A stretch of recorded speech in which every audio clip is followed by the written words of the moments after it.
Welcome to the Real Board Loft. I'm Trip Forman. We got Jason Forrest with us, and somehow I am holding onto Jason's coveted Christenson Lane Splitter.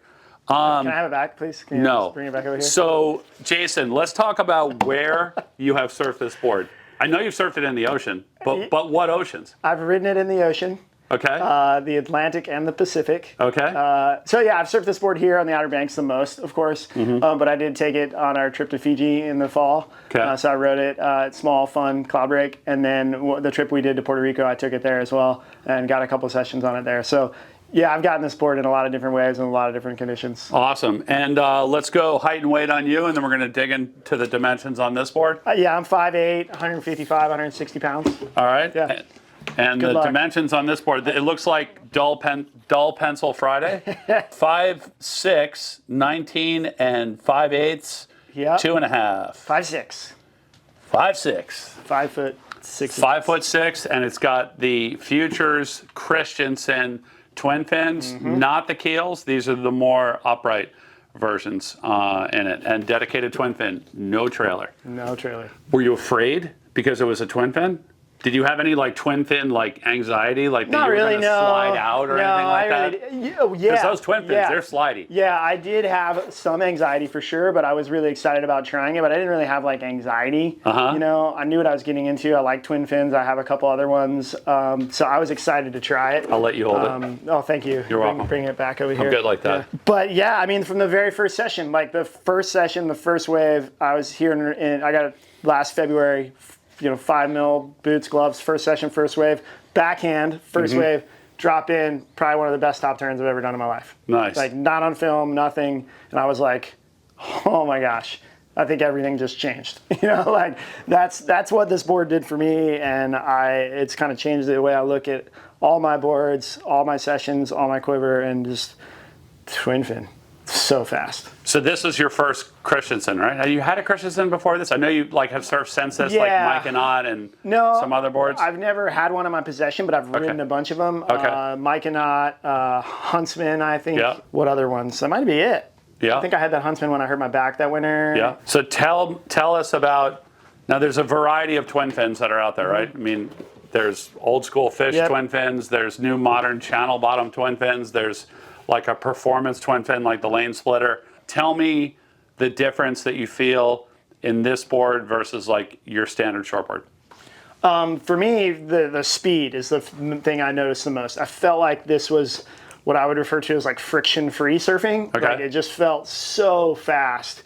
And when you went to generate speed, it just like was like a gas pedal. When your foot was anywhere in this zone, it was just like I've never felt that where it's like you literally would push on the tail and it was like it just goes. It felt like a literal gas pedal.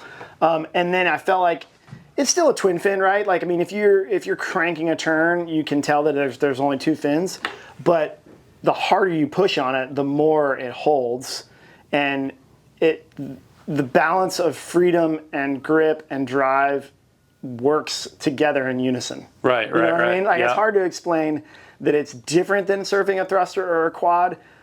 It's not like the best. It's just better and different and fun and free and fast. Brett Barley has been open and saying, I'm not giving my Lane Splitter back. I'm not giving mine back. And you're not giving yours back either. I feel the same way about Brett's mine. Brett's got the 5.5, and I remember holding his and feeling his before I got this one, and I got the 5.6, and I'm not giving this one back. And just looking at this board as you're spinning it around, I mean, something to take note on is like, even in a 5.6, right, it's got, quite a bit of foam here. Like it's got a little bit of a beak up to the nose. It's got some good thickness right here. But then when you bring it back to the tail, like how thin that tail is just crazy. Yeah. And so, everything that you need the foam for, like you're paddling and you're getting into waves and your glide and your forward momentum, which I think every Christensen has more forward momentum. You just catch waves. Like you catch waves, but then also like there's just so much momentum in these boards and their ability to generate speed and go. And also to just mow through chop and stuff, like once you're up and going is crazy. But then when you could harness all that speed by bringing the tail in here, which is a function of like making the twin fin work, right? Bringing it in a little bit. But then also it's more narrow here and it's thinner here, so that no matter how fast you're going, it's still going to grip. It's amazing. And that V through the tail. Axe is kind of like a sort of a third fin in there. I mean, it's grippier. You're saying back in here. Yeah. It's grippier than grippier. I don't know if that's a good term, but it feels like it has more grip and tension than a normal twin fin. Like, it doesn't feel all skatey and loose. It just feels really good and drivey. Where do you think the sweet spot is wave height and wave shape on this board? I've definitely pushed the boundaries on this board, for sure. I would say this board, I've had a hard time riding my grovelers since getting this board. Okay. Because it tends to make that smaller wave so much more fun because it is so fast and because it has that volume to catch waves. So I found that I grab this almost anytime I'm surfing I step up to my step ups. I've jumped in Fiji, I jumped straight from this to the Channel Islands Happy Traveler. Okay. Like, I literally pushed this all the way to the max and then paddled to the boat as fast as I could, threw this one in and pulled out the Happy Traveler. And that transition was perfect. Yeah. And that wave was, a couple, maybe 2 feet overhead.